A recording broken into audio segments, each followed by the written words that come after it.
Welcome to the Virginia is for Laughers podcast, brought to you by X2 Comedy. If you're looking to get more out of your Shenandoah Valley experience, then this is the podcast for you.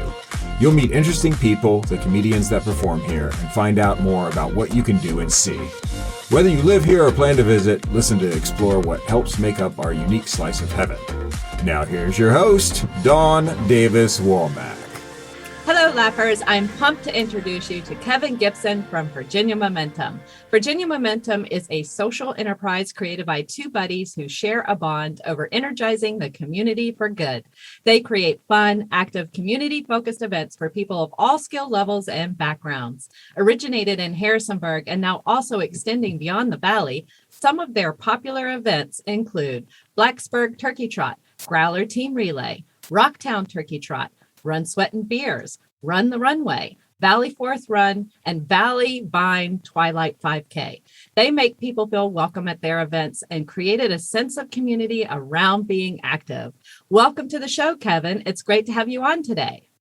Dawn, thank you so much for having me. This is awesome. I'm excited to chat more with you. I'm excited to let people know what's going on. Researching for this interview today, I had no idea how big Virginia Momentum has gotten, and I can't wait to share it with everyone today. This is so good. Yeah, it's exciting for me to get to kind of share the story of it, especially after such a crazy year. So I'm excited for the conversation and for your questions. Yes. Well, let's begin with that story, shall we? You are not a one-man show behind Virginia Momentum. Can you tell the Laughers how and where you met your business partner, the story of Virginia Momentum, and what your team looks like today? Yeah, so my business partner's name is Alan Maynard. We met at JMU, actually, but not while we were there as students, even though we both did go to James Madison for school. We met while we were working there. Actually, I hired Alan. I was an assistant director, I think, at the time in the alumni relations office, and we needed a new coordinator of our volunteer training program. And so met Alan first, probably in about 2009, when we hired him to work there. And so him and I became good friends because we traveled around the country to meet with JMU alumni to try to help keep them engaged, to recruit them to be volunteers, invite them back to campus. And we just became really good friends through that. And then one of the things that we did was we would, when we were, local or in Harrisonburg, we would go to the rec center at JMU at our lunch break and just try to get a workout in. It was a good break from the day. And we were kind of accountability buddies in that regard. And we had this realization somewhere along the lines that we both shared this common background of being really sort of unhealthy kids and not super active. And we didn't really feel welcomed at sort of, exercise events or even sometimes sports, throughout growing up. And so we kind of realized we had this shared background of intimidation around exercising. And we had happened to sort of be trying to get our lives a little bit more focused on physical activity. We signed up for this race, this 10K race in Richmond, Virginia. We went to it. We participated in it. It had really good community vibes. It was welcoming of a lot of different people. And on our drive back, we were like, Harrisonburg needs something like that. And so we kind of, while we were still working full time, developed this idea to create an event. We started to meet with some people in Harrisonburg, and the idea was, let's do a really friendly 5K event on July 4th. And we'll take in some money and then we'll give all the money back to charities. Because again, we had full-time jobs at the time. And so ultimately, I guess sort of to make a long story short, from there on, that first year we hosted an event was 2012. The community response was really positive. We sort of were like, wow, we liked doing this a lot. And so then we just kind of continued to add things on every year. And actually that first year, it wasn't even a thing. I mean, VA Momentum wasn't a thing. We almost we ran it out of a joint bank account. It was unintentionally sort of sketchy almost because we just took in money. We took in money into a bank account and then we just gave it back out. But right. So we realized we needed to create kind of a legal structure behind it between year one and year two. And so anyway, we did that. And then can talk more as you want about the sort of transition from full-time work, doing this as a side thing to, it becoming then our full-time gigs a few years later. I was going to ask you the timeline on that. Was that a hard transition for you all? I mean, how much planning went into that? Was it, we're just going to do this in 6 months and we're out of our jobs, or let's just quit today and then we'll figure it out? Like, what did that look like? Yeah, that's a great question. We get that. People ask us that a lot, or people ask us about sort of our business plan and things like that. And we sort of laugh internally because we didn't know what the heck we were doing. I mean, we didn't set out to create a business. I mean, one of the hardest decisions early on for us was, should we be a nonprofit or not? And so in the early days, we were like, we don't really want to be a nonprofit, because our goal wasn't to create a board of directors and sort of need to follow 501c3 protocols. We just were two guys who wanted to do some good and encourage people to be active. And really the easiest, most efficient way to do that was to get on LegalZoom.com and create an LLC. That was the easiest way to do it. And so we did a lot of research as the years went on about sort of for-profit versus nonprofit models. And this idea of sort of social enterprise was the thing that we latched onto, which is really using sort of a for-profit model to maximize community impact. And so we always really made sure that everything we did was run through that filter of are we maximizing the positive benefit back to the community? But to get back to your direct question, it was 2015. So our first event was in 2012. 2015 was when I went full-time, and then Alan came on full-time in 2016. And so it was really 3 years between then. And the sort of what happened during that time was that the hobby sort of spiraled out of control. It was either going to become something where we needed to devote more time to, or we needed to dial back on, because it was starting to take too much time almost at that point to be a hobby. And so not an easy sort of leap of faith or whatever, but it did, we did have the advantage of growing it over those three years. So we had an idea of how to create sort of projections for the future and whether we could support, a salary. And the way it worked was ultimately that at the end of every event, we took the pie and we said, here's the portion we can afford to give back to local nonprofits. And then here's the portion we can afford to put into our salaries so that we can keep doing this. I mean, we knew we never were going to get rich off of this, and that wasn't the idea. In fact, both of us still make less money now than we did when we worked at JMU, and that's 10 years later. So it was more that this was the thing that gave us the entrepreneurial freedom that we really wanted and realized through building this. Then I can imagine rewarding benefits as well that are priceless from doing what you're doing. Yeah, I mean, this is what we wake up every day really excited to do. And we are really motivated by this idea that your success is directly related to how hard or not you work. And so, we can, if we slack off, then we're the only ones really that will feel the brunt of that. I mean, obviously it would mean we didn't do events or whatever. So the community might also, but in terms of financially, it's it has those two, or I mean, it has many sort of secret sauce things to it, but it allows the economic engine to be driven by way of sort of our financial model with the events. But then the passion piece is ultimately what's most important, that we get to do something that we really love.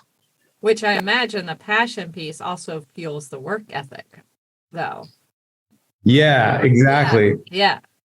Because when you're more passionate. I mean, and I'm assuming similar for you in your world now, doing exactly what you love to do when you're, when people talk a lot about in the world, work-life balance or whatever. And we always talk about work-life integration, because what we are, because we're fortunate to do what we love, it's more of an integration, because I don't think of work as separate from my other things in my life. This is a part of my family. This is a part of, when I'm answering emails late or taking phone calls late or, losing sleep over things or whatever, it's an integration more than it is a sort of like, oh, I need to really figure out how I can strike a balance and turn one off and turn one on. It's not so much like that.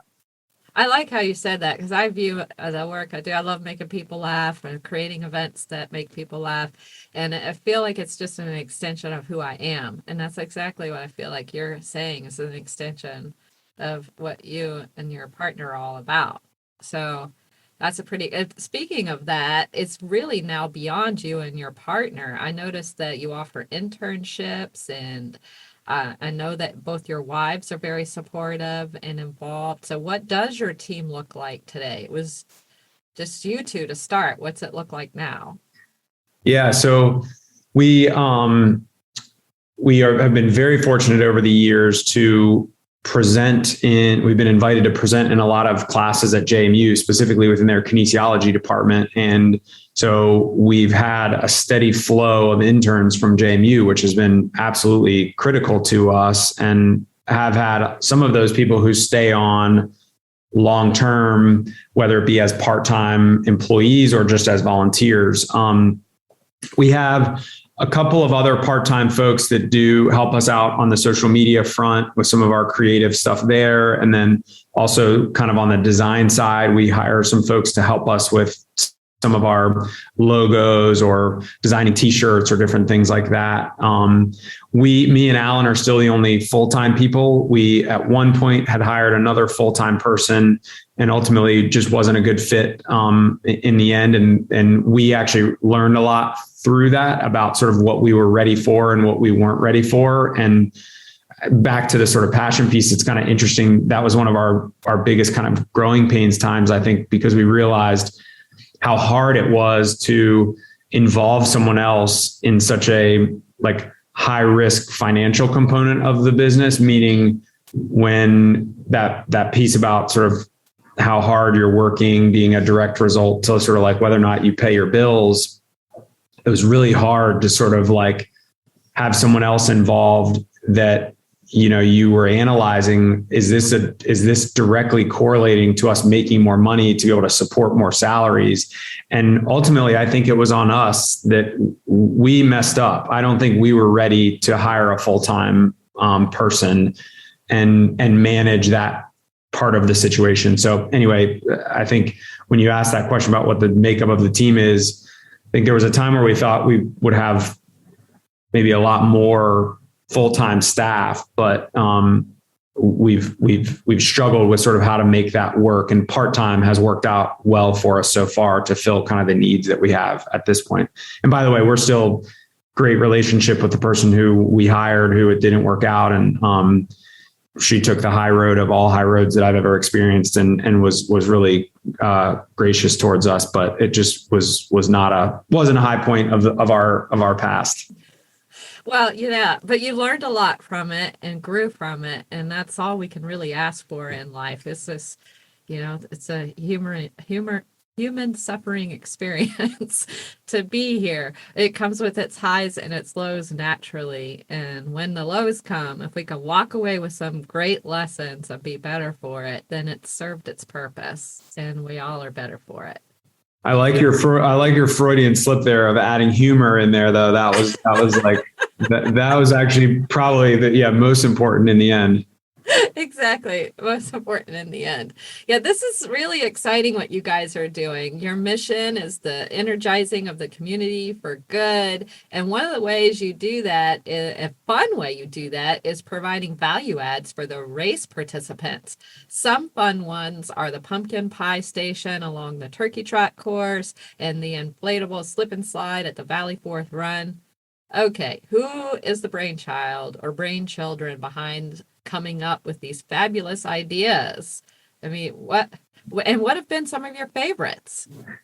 Yeah, so it's interesting because that's the piece that we've always talked about is like what makes us, when we think about ourselves, we think part of sort of the the secret sauce is that we look at all of our events and we say, anybody could do this, right? Like anybody can plan 5Ks. It's not, and a lot of people do. It's not necessarily rocket science. And a lot of people reach out to us and they want to partner with us to create a new 5K or something like that. And one of the things we've always said that makes us feel a little different is that we try to really filter everything through this lens of like, what's that extra value add piece? So I'm so thankful that you asked. And I have to give credit to Alan for being sort of the behind the scenes guy on our team, the budget guy. He's really sharp and logical and level headed. And what makes us work is that I'm not super sharp and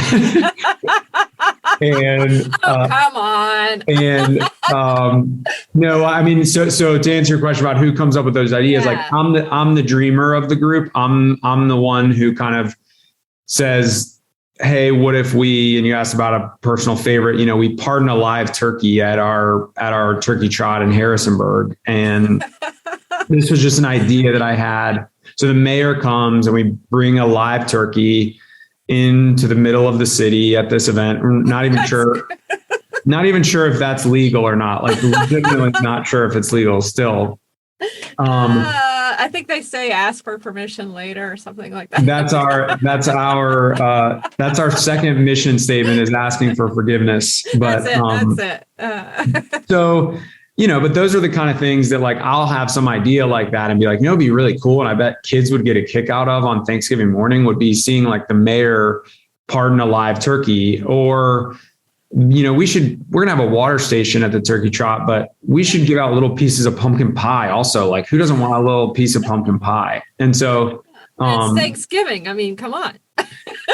So we have Alan and I have a great relationship of kind of being, I'll pitch these ideas and then he'll kind of ask good questions about them and ask, how feasible they might be. But, that turkey pardoning thing is such a funny thing because the first year we did it, it was like, we came up with the idea and we started advertising it before we had any clue how we were actually going to make it happen. It was like, oh, it's a cool idea. We'll make it happen. Like we can do anything we put our minds to.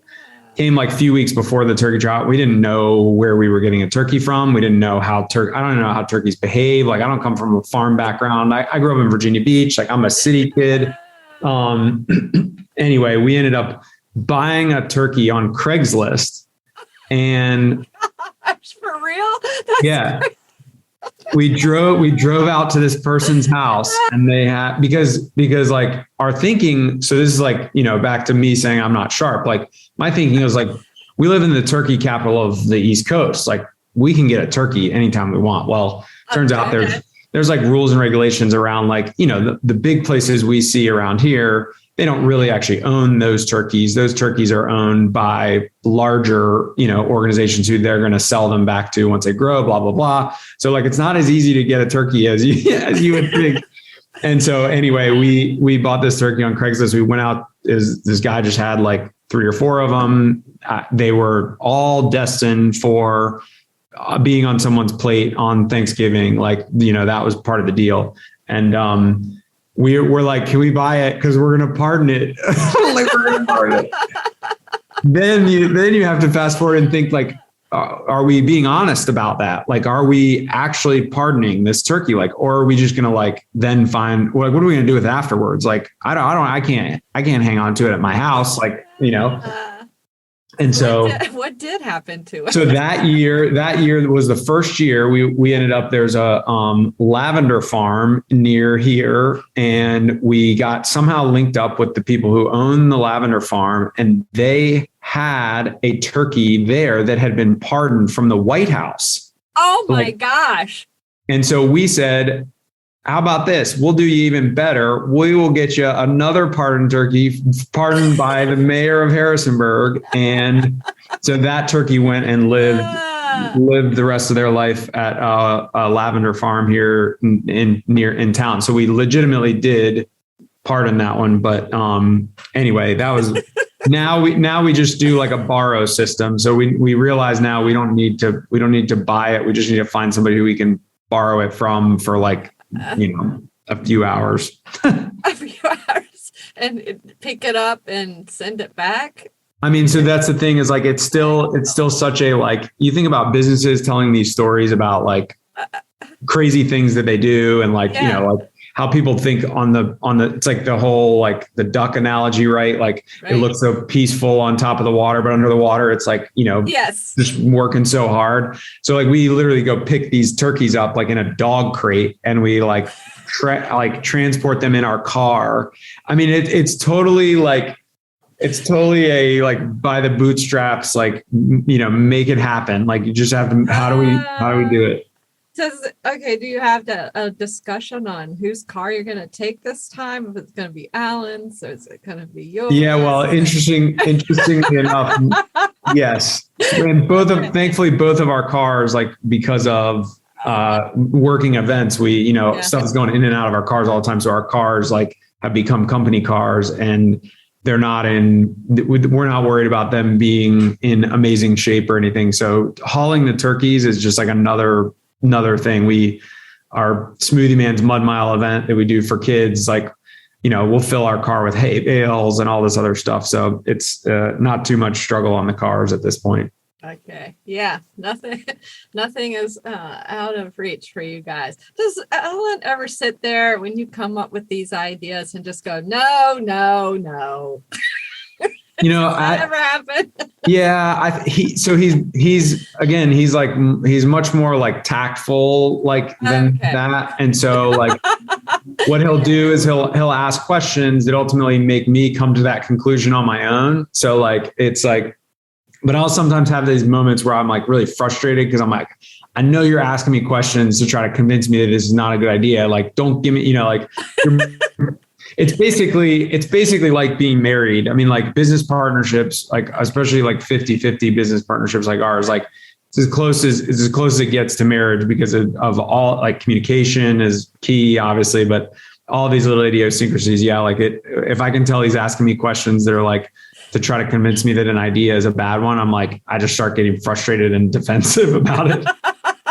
Do you have to take a time out from each other? Pretty much. Yeah, pretty much.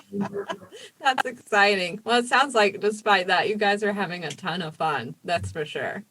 Yeah. I mean, that's the whole, this whole thing, you know, was built on us. I mean, like you said at the beginning, you know, we were just two buddies who kind of had this shared bond, but then like had a really fun time doing this. And we make a lot of decisions at happy hour, and we sort of try not to take ourselves too seriously. And like, you know, when we start going down that road is when I think we get a little off track. So we try to make sure it's fun all the time. Yeah, I like that. I also like the part of your story where you were talking about how you all weren't really like big time athletes or any of that. So you wanted to create something where it could appeal to all levels. And I noticed that on your website, a lot of the events encourage participation of all level of runners, like Run, Sweat, and Beers. It even like lays out runners do 1 mile, 3 mile, 5 mile options.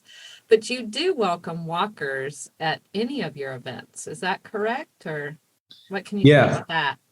Yeah. So you're exactly right that essentially like we want everyone to be able to look at a description of one of our events or at our website and look at it and say, you know what, I could do that. Like, even if I didn't think that might be something that I would be interested in, or that was created for me, we want people to think to themselves, yeah, I do have a place there. I could go check it out. And so that has everything to do from like the design of, or like language that we use on our website. We try to be communicative of that, but then like we also at the events can design things in a way that I think help people feel like it's a social environment just as much as it's a competitive running environment, or it's a sort of all skill levels get cheered on the same way when they cross the finish line. You know, like we do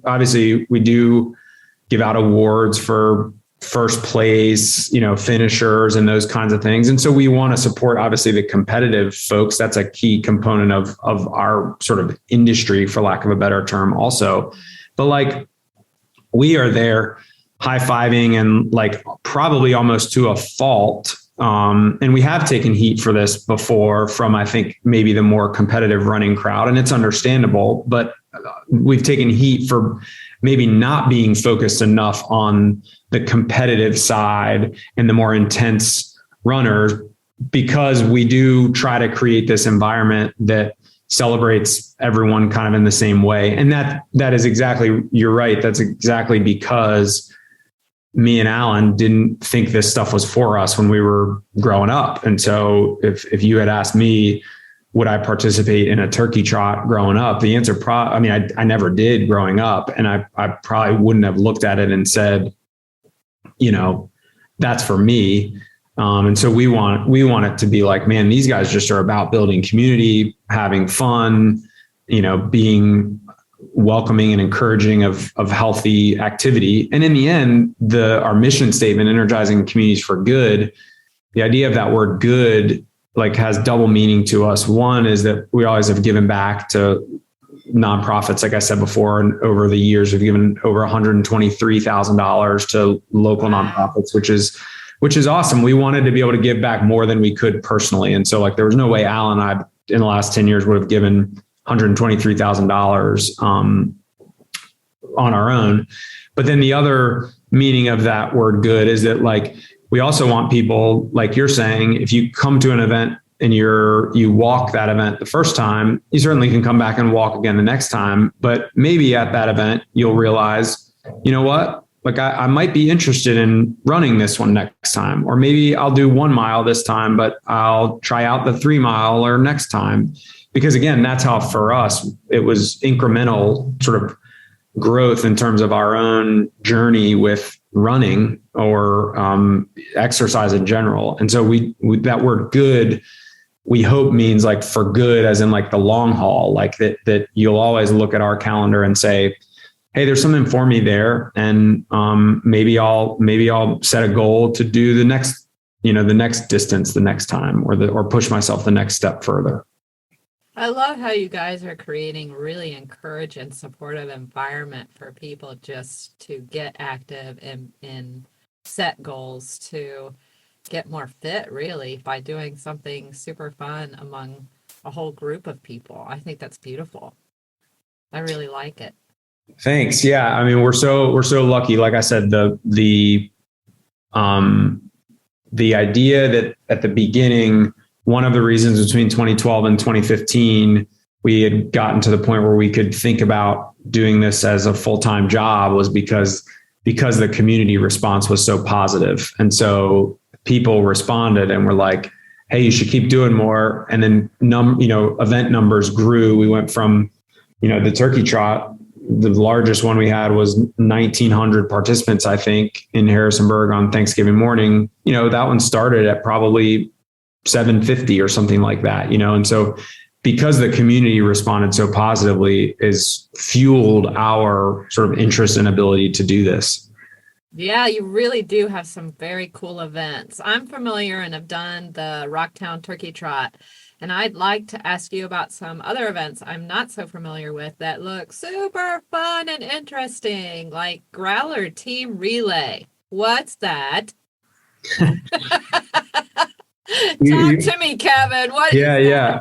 So that event was created with the idea that, it was created because Alan and I and some friends were considering doing another event that was a long distance relay run that was like a 24 to 48 hour thing where you run in the middle of the night, you sleep in a van. It has all these sort of intense components about running a long distance over a long period of time. We had talked about it with some friends, and we were like, that sounds really fun. But at the time we all had young kids, and, we were like, sleeping in a van, doesn't sound that appealing. I already don't sleep well enough already, with my young kids, running in the dark. We were kind of like, yeah, I mean, that's cool. It's kind of like a badge of honor that you did that, but man, I don't need to prove anything on that regard or whatever. Yeah. And so we I had partnered with breweries for Run Sweat beers, as you mentioned. And so we kind of knew that there was this great marriage between the craft beer community and the running community. And this was all sort of, both of them were kind of growing together at the same time. This is in kind of the 2016, 17, 18 timeframe.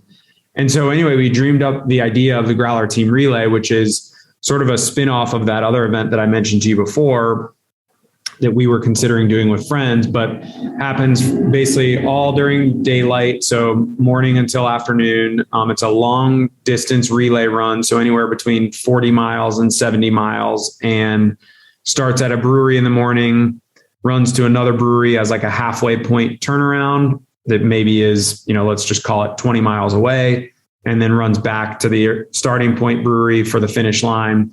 And there are preset legs throughout the day where participants, run and hand off the baton at each one of these preset transition points. So it's a little more like intense than some of our more local community oriented turkey trots and Valley Forge runs and stuff like that, but has this same sort of edge to it that a lot of our events do, where we, instead of a relay baton, like a regular relay baton, they pass along like a key, an actual like key on a carabiner. And then at the finish line, they test their key on a lockbox. And if it opens up the box, they win like the secret prize. At all of the relay exchange points, we have them play different games where they can earn like extra beer tickets at the finish line. So stuff like, move the cookie from your forehead to your mouth without using your hands or whatever. And so there's these components of more, it's again designed to be like social and welcoming for lots of different groups. That one is probably our only event where we don't end up with many runners, and or many walkers, because there's a sort of a time limit to the day with that one because of the distance. But we do get the feedback from a lot of folks that they're like, it's not timed in and of itself. So it's not necessarily a competition in the way that some other longer distance relays might be. And we do get that feedback a lot, that people are like, we love this one because we love the Growler Relay because it's a little more casual. And so that's a long answer to your question, but and we've done them as we do them as far south as St. Petersburg, Florida, and Orlando. We do them in North Carolina, a bunch throughout Virginia, Richmond, Virginia Beach, Northern Virginia. And then we've gone up to Philadelphia and Pittsburgh and Columbus, Ohio. And so that one has kind of allowed us to expand our sort of our reach a little bit, which has been a lot of fun. Yeah, I'm intrigued by that also. So do you reach out to specific breweries to start setting these things up in Orlando and all these other cities? Can you kind of walk through the process of how you establish contact and work with people to make that happen? Yeah, it's a great question. It's very, so the brewery world is pretty tight knit in the end, even though there now are tons and tons of breweries. There's a lot of connections between them. And so one of the things we've learned throughout the years is we'll go to one brewery and then they'll say, hey, have you ever talked to these folks? They might be interested in doing something like this.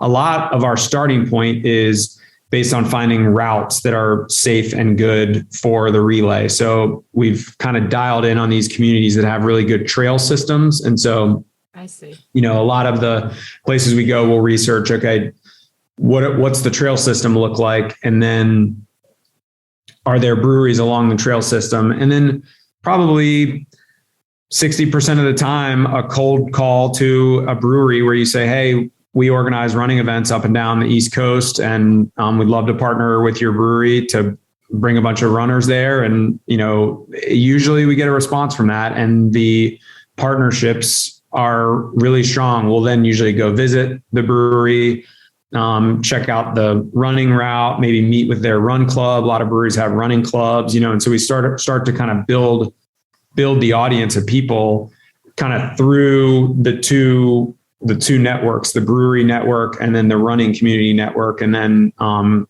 it's been really fun to kind of see those grow. And it's interesting. We're getting ready to enter into like, what does phase 2 of that kind of look like of the Growler Relay? Because obviously the pandemic changed a lot of things and we lost a little bit of steam from that. But then also, that we kind of were riding this wave of like the brewery and the running. There weren't not all breweries had run clubs like back when we started this. And so we might even be like at the front end of that with some of these places. And then we could help them maybe even build a run club at their brewery or whatever. But long story short is like, it's not, there's a lot more brew runs now or these kinds of things than there were when we started. So we kind of have to maintain, what's going to be our competitive edge on that. And we're sort of trying to figure out what that is right now. Yeah, I do. And I'm sure you will. You guys are super creative in coming up with these partnerships with various businesses. Like for the instance, the Runway event at the Shenandoah Valley Regional Airport. And I see that all the proceeds are going to benefit the Explore More Discovery Museum. Is this the first year you've done this kind of event? And can you tell the Laughers more about it? And how exactly are the proceeds going to assist the museum to benefit our youth? Yeah, I think this is the second or the third year that it's all kind of confusing because of 2020, but it's been going on for a couple of years. And actually I'm glad you asked about this one because this one's kind of a unique partnership. So this event is actually born out of the Children's Museum. So they came up with the concept. They have the partnership with the airport. And then they reached out to us and said, hey, there's some components of this that we don't really know very well. Would you all want to help us with this? And so we have sort of a partnership with them where we're actually contracted by them to help with certain components of the event and then also serve as consultants when things come up that are very sort of race specific that we may be able to help with super efficiently that might take them a long time. And so it's really fun because we all get to kind of do what we're good at. They work with sponsors to raise money for the museum, whereas we do the timing chips and, do the official timing for the event, or we set up our start finish arch on the runway and things like that. And so it's a great symbiotic relationship where we get a chance to kind of stay in our lane a little bit with what we're good at. They get to do really what they're good at. And then when they need help on some specific things, we get to provide feedback and help them with that. And interestingly enough, I mean, this event was supposed to be in person in March of 2020. And this was one of the first conversations we had. And I don't think they or us will ever forget. I mean, the day that we were discussing, is the pandemic and coronavirus, really going to be a thing that's going to impact us and all this stuff. We were on a conference call with them when a bunch of these decisions kind of came down about things being closed and people not being able to gather in groups and all of these things. And so it ended up moving to a virtual format, but we were able to really help them, with that because of this good relationship. And so, as you said, all of the proceeds benefit them. They use that to continue to build the Children's Museum, and they're all about play for kids. And so they put it all towards that. And then, they hire us out of their own budget for, their annual budget, so it just works nicely that we can help them, but they can still say none of the race fees are going to VA Momentum. It's that the Children's Museum has said it's a priority to do this event. And so we're going to set aside a little bit of money so that we can do it professionally. And we're doing it professionally by hiring VA Momentum. And so it'd be the same as if they were going to host a fundraiser concert and they needed sound, they wouldn't do the sound on their own. They would hire a company to do the sound. And so that's sort of the role that we play. I like how that's working out. Everybody's winning out of that one in terms of creating greater good. Yeah. Exactly. Yeah. And we're fortunate that we do that in a couple of our different events. And I know we talked a little bit about the website earlier, and we're kind of in a transition phase of transitioning out of some virtual stuff more to the in-person stuff. But we're fortunate that we work with a couple of different organizations in situations like that. We work with Generations Crossing, another nonprofit in town, for a New Year's Eve glow run event. We work with Fraser Quarry to host an event at the Quarry where it's a similar thing where they've said, we want to do the event, but we want you guys to organize the run part so that all of the proceeds can benefit a nonprofit. And so it's been kind of fun over the years to build those relationships so that not every single one of our events is like us coming up with it and then doing everything and then giving money out of the pot to the charity. Sometimes it's different where somebody says, we want to hire you for this amount so that then all of the race proceeds can benefit the nonprofit. And so both of those sort of styles work, and they kind of diversify our portfolio. Yeah, I think that's great. You really do have these great events. There's another one I want to talk about, and that is the Vines Twilight 5K. My wine lover self is particularly fond of this idea. So is this an annual event? Is it at the same winery? What can you share with us about this event? Yeah, thanks for asking.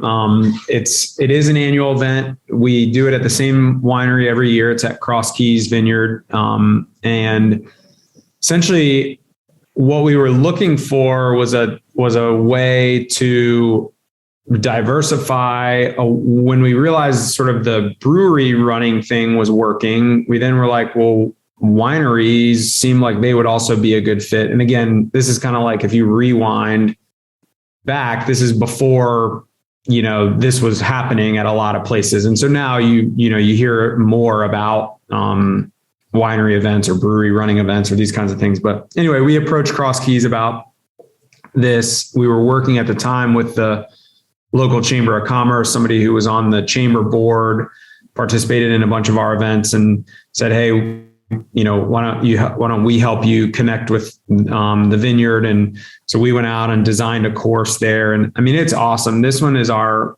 by far our most beautiful post-race celebration, or like our post-race party. We do the event is at sunset. So that's where that twilight piece comes in on a Friday night. So it's different. Most runs are on Saturday morning or those kinds of things. But this is on Friday night at sunset. The route weaves through the vines. We actually provide, if people want to, there's an app that people can use to listen while they're running that tells them what kinds of wine are made out of the grapes that they're running through during the run.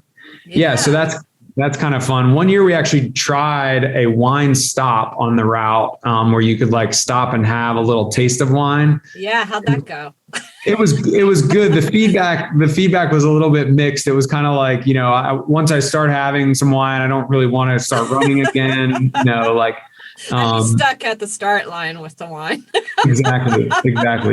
But no, it's awesome. It's a great event. The award winners get like a glass of wine a bottle of wine in a wine koozie. Okay. So like that's kind of cool. So it's obviously wine themed. We have music at the finish line. But again, it weaves through the vines, and then it's on that back sort of grassy area at Cross Keys Vineyard. It couldn't be more beautiful. Yeah, it's a beautiful venue. We've done some comedy shows out there. We really love it. More importantly, though, do you get a glass of wine when you sign up for this race? Yeah, I'm asking for a friend. I left that out. Yes, everybody, your first glass of wine is on us as part of your entry. You get a T-shirt. We do chip time that one also, so you get an official time if you're interested in time. And so yeah, I mean it's kind of the like perfect. And then obviously you can buy more glasses of wine after that. But yeah, first glass of wine is on us as part of your entry. Okay, cool.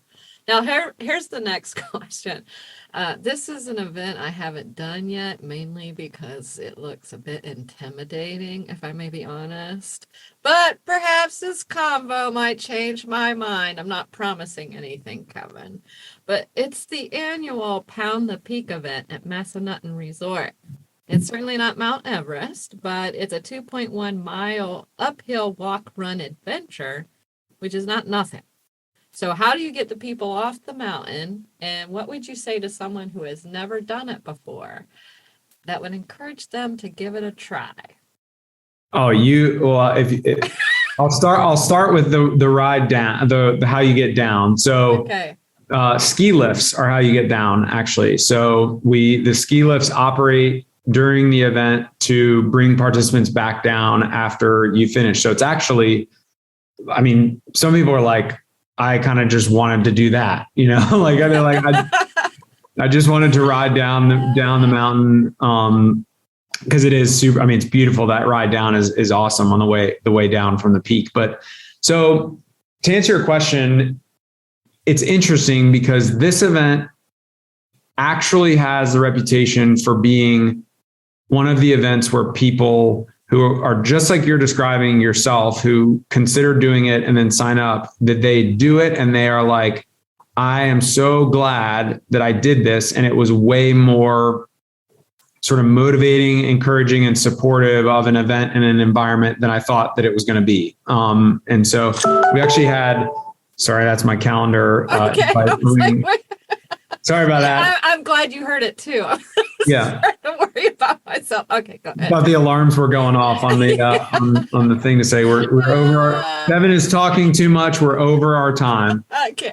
No. So the first year we did that event, actually, we had somebody write an extensive blog post on it. She and her partner were the last one to finish, to get to the peak. And as I mentioned to you before, we were still set up at the top. Everyone was there cheering, and it was an amazing experience for her that made her say, you know what, like, I think I want to try to make healthy activity more of a priority in my life. And so it's certainly hard. Don't get me wrong. It's tough to get 2.1 miles pretty much straight uphill, but it's also, we encourage people, they can treat it like a hike if they want to. If they want to hike it, then that's great, and treat it like going on a more intense hike than what they might usually do. But to answer your question about sort of how does this fit within our mission? So I think a typical race management company may look at that and say, like,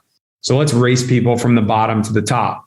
That's it. It's a tall race, or it's a tall mountain. It's a lot of climb. Let's just send them from the bottom to the top so you can get there first. Well, we decided, let's make it a partner event. That way it kind of has this component of like team building to it. So it can be fun in that regard. And then second, along the 2-mile course, there's these 2 places you stop and complete more of a mental challenge before you can move on the course. And if you don't complete it, or you get it wrong, you ultimately kind of end up in like the penalty box for a few minutes before you're allowed to move on. And so, yeah, every team gets like a timer at the start line. And so when they arrive at the first station, the first challenge station, they set their timer to 10 minutes. And basically, if they don't get it correct, or if they max out on time, they have to wait till their timer goes off before they're allowed to move on. And so the idea with this is that it's a leveling of the playing field a little bit between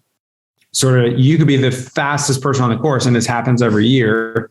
You and your partner could be the fastest on the course, but if you get both of the challenges wrong, you're automatically 20 minutes penalized, and somebody is going to pass you, even if they're, because there's 2 challenge stations, each one maximum of 10 minutes. So like, it's amazing how it plays out. It means that when we're at the peak, it's always it's probably one of our favorite top 5 or 3 moments of the year, is that when Alan and I are set up at the top, we kind of can't see who's going to be coming up first necessarily. And so it's always this moment of like, who's it going to be this year that wins Pound the Peak? Because it's someone, we've never had repeat champions, and it's always someone different. And it's a different makeup of team. We've had all male teams, we've had all female teams, we've had co-ed teams. I mean, it's awesome because of that leveling of the playing field piece. And so it's certainly a difficult event in terms of it's strenuous, but we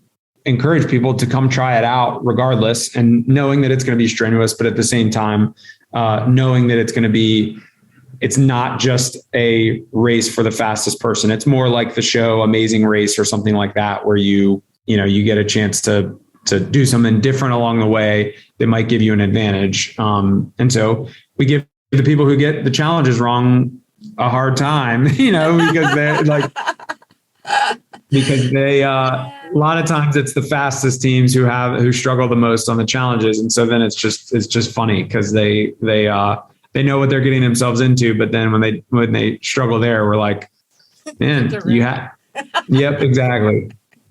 Yeah. Do you have to be on a team, and how big are the teams? Yeah, so that's a great question. That event is just a partner event. So you do have to be on a team of two. Last year during the pandemic was the only year we did it as an individual event. And that was because we wanted to make sure there was proper distancing between people. But we've gotten the feedback, even just like anecdotally from that what people love about it is that it's a partner event. So just two people on a team. Okay, that's doable. I like that. Yeah, you guys have really created something special here that keeps evolving with the times to support communities, like your Fast Forward series that was birthed in August 2020 amidst the COVID-19 pandemic. What did it look like then, and what does it look like now?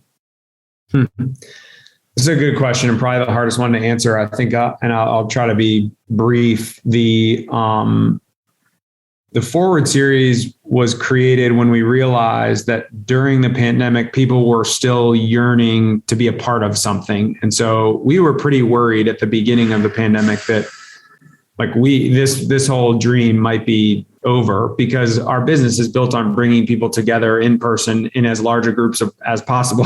Like we're based on that. We're based on having a lot of people, I remember. Operating at 50% or 20% capacity or whatever doesn't work, and or 0%. We were in 0% world for a while where we weren't able to do anything. But we realized, actually, it was when that first event we did ever in 2012 was the Valley 4th run on July 4th. And so you mentioned we started the Forward series in August of 2020. In July of 2020, we were like, how are we going to salvage sort of our annual, one of our largest events of the year? And we came up with this idea to do a virtual run across America and back, where as we compiled mileage from participants. So if you signed up throughout the weekend, you could add, hey, today I ran 3 miles, next day you run 3 more, and your total miles goes into the pot. And it was going to take 6,136 miles to get across America and back. And along the way, as we virtually reached certain cities, we unlocked these surprises throughout the day. And so, we had some celebrities record videos to encourage us. We had some people take pictures with a flag that we sent them of the event in different cities. And there's all kinds of really cool stuff. And the engagement was almost like nothing we had ever experienced before in this July of 2020 event. And that was really the encouragement then that people really wanted to be a part of something. And they actually were counting on us to still create that for them. And so we came up with this idea of a monthly, and we called it the Forward series. It was a monthly program where we sort of guaranteed there were always going to be these 3 components. We were going to do this prize wheel run where everybody's name would go into a hat and somebody would spin the prize wheel for a really cool prize. We would do a main event, so something that looked more similar to a larger scale event, but again, everybody would do it on their own. And then these video challenges where we would put out things this week, on your run, think about somebody you want to give a compliment to, and then text them when you get back from the run. Stuff that was a little more sort of well-being related almost. And so, sorry, I said I was going to give you a short answer and you got the long answer. I'm loving it. So basically we created it. The idea was we'll do it for 6 months during the pandemic, thinking August to whatever that would be, whatever 6 months was from that, January or something. We'd be pandemic's going to be over, right? This is going to be over. And we had people subscribe. And so it was a monthly thing. You pay a monthly subscription to be a part of it. We had 500 people sign up to do this monthly virtual series. And it was proof to us that people wanted to be a part of something. And so we ended up extending it after that another 6 months. So it ultimately went a total of 12 months.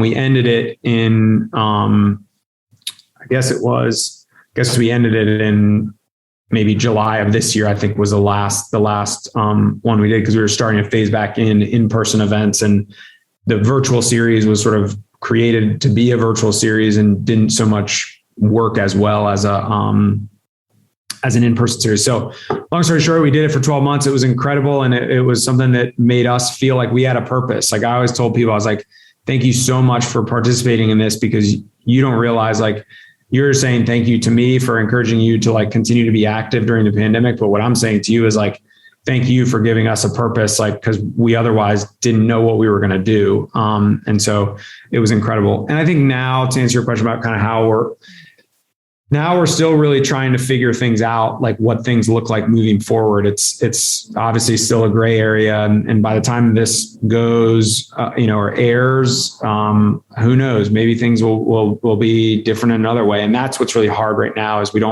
I think for a while there, we knew how to solve for X because we knew what X looked like. We knew, okay, no one's doing anything. So we have to solve for X, which is like, how do we keep people engaged during this?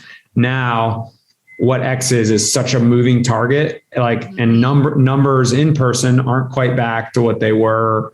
So that means that events financially are down, and it's so we're really, actually, I told somebody the other day, I think we're having a harder time now than we had during the middle. If you want to like think about whatever the middle of the pandemic was, like, we're struggling more now than we were then because it's so hard to project how things are going to go. And so that's just sort of the fact of the matter on that. Yeah. Sounding alarms right there. I know. Yeah. It's the same thing with the comedy events. Not quite sure what the winter is going to look like. The podcast will certainly be here, and we're thinking through all of those kinds of things ourselves. But we are resilient people, and at some point we're going to need to kind of learn how to live with this thing, I think. So, I think you're right. Yeah, I do. Just go ahead. No, I just was sorry to interrupt. I just was going to say, I think that it's interesting because I think that there was a thought at one point that like things, floodgates were going to like open back up, and we were going to be like Roaring 20s style, and like people are going to be coming out in waves, and like it's going to be amazing. And there was like a tiny taste of that almost. Sorry, he's in downtown Harrisonburg, people, if you're wondering. He's in the office building called the Perch, which is kind of a co-op of people that come from different businesses and kind of share office space. Isn't that right? And it's above Magpie, I think. You nailed it. Yeah, there you go. So that's what you're hearing, and we're on a Zoom call. But yes, please continue, Kevin. No, that's okay. I just think back to that idea that at one point I think we thought it might be like, oh, floodgates are going to open, and the reality is that it's not that. We're just like in another phase of the pandemic. Yeah. And there's no finality to it at this point. No, not at this point. Though I'm really encouraged and believe in you guys. I mean, if you're, what you were able to do with the virtual version of the Valley Fourth. I mean, you said you weren't sharp, but all I've heard is sharpness this whole entire interview. I'm just saying. So, it just means this is creating another opportunity to stretch those creative muscles in your old noggin that seem to be working just fine, my friend. Fine. I appreciate that. Like I said, we are only here because people in the community like you kind of continue to lift us up, and I think that's kind of how this all works. The rising tide raises all ships. But the more we can, as you just sort of showed, the more we can encourage people to stay on the path and keep working hard and keep focusing on the positive. Like that's what's going to continue to allow us all to thrive. Yeah, maybe us, I'm in a similar boat. I know maybe we should get together and talk about what comedy and fitness might look like in this next stage. I mean, who knows? I have never said no to a conversation about something creative like that. Yeah, I think we should think about that. No, then laughers are going to be real curious what comes out of that. Yeah. Stand by. Stand by. And speaking of the future, what's in the future? I know we're talking a little bit about that. Are there any events in 2022? Let's say we can merge out of this pandemic, or what's on the table as possibilities moving into the future? Yeah, to be honest, we are right now like so hyper focused on just continuing to get our footing after all of this and keep our heads above water. And so while I'm usually like a big time forward thinker in that way, we admittedly are like, as you just mentioned, actually, like, it's like we're thinking creatively. Like now that energy is going towards an event that, we have our turkey trot coming up this year on Thanksgiving morning. A lot of those sort of creative dreaming thoughts are about making sure those events go really well within this current sort of climate. So making them hybrid, making virtual options available as well as in-person options, those kinds of different things. And what do they look like? To answer your question directly though, one of the dreams that I have that I've always had is to do an outdoor recreation festival of some sort. And so that would be something that would be kind of down the road, would be doing something where we bring together a lot of different types of outdoor recreation, everything from like slacklining and yoga to running. Man, my calendar invite wants me to make sure that I keep my stories short, and I'm not doing a good job. Anyway, outdoor. Great. Yeah, you're great. Yeah, go ahead. Outdoor recreation festival is what I would love to do. Bring together a bunch of different types of outdoor recreation and have it be a larger scale, sort of like you think of a music festival, but instead full on celebration of outdoor recreation, along with some sort of celebrity and or sort of professional components where you could actually just come watch and like be entertained, watch BMX bike riders ride on a dirt track, but then at the same time, try out a pump track on a demo bike or whatever. So anyway, very diverse range of options. So that's that's on my dream list in sort of the Harrisburg Rockingham community in the near future. Yeah, I really like that. It's got a little bit of that CrossFit Games feel to it, where an arena of people are like watching what's happening, except you're creating many more mini events within the big event. Yeah. And then you also could try something new. Like I love the idea of people being somewhere where they're like, oh, I could try stand-up paddleboarding. I've seen those things at Costco or whatever, like what does it feel like to use one? And then like you could try it out at something. And so there'd be a combination of free events and paid events and, all that kind of stuff. So I think it could be really cool. Yeah, I think it could be really cool too. Well, as we wrap up here, can you share with the Laughers how they can follow Virginia Momentum on social media, learn more about your events and sign up? Yeah, so we are on Instagram and Facebook as VA Momentum. So it's just VA as in Virginia, and then the word momentum on both of those. And then our website, vamomentum.com, is another great place to find out all the information. And then that's where all of the sign up pages are for any of the different events. If you go there now, forgive us, as I was telling Dawn earlier, for some of the, there's things that are phasing in and out of virtual versus in person, and which events are going to actually happen versus which ones got canceled. So our website, my dad gives me a hard time about the website from Virginia Beach. I can always count on my dad for some honest feedback. He's like, your website is confusing, son. Like, oh man, sorry, Dad. So love you, Dad. Yeah. So anyway, no, we're those are the best places to find out and sign up. Okay, good. Well, thank you, Kevin. This has been wonderful. I'm looking so forward to seeing what's next for your team, our communities, and others, wherever there are Virginia Momentum events. Thanks for having me. Fun to share the story. And man, I'm appreciative of you inviting me. This was awesome. Yes, it's been so great. Laughers, be sure to check out Virginia Momentum events. Get energized, active, and plug into something super special. We'll be sure to put their info in the show notes as well. And of course, lastly, and most importantly, Laughers, thanks for tuning in. Out of all the podcasts out there, you picked us, and we think that's pretty darn special, just like you. Until next time, keep smiling. Bye. Bye-bye. Thanks for tuning in to this episode of the Virginia is for Laughers podcast, brought to you by X2 Comedy. We'll be dropping a new podcast every Wednesday at 4 p.m. Eastern Standard Time, so check back for another uplifting episode. Come to an X2 Comedy show or let us bring a show to you. To find out more, head to x2comedy.com. Be sure to share us with a friend. Until next time, cheers.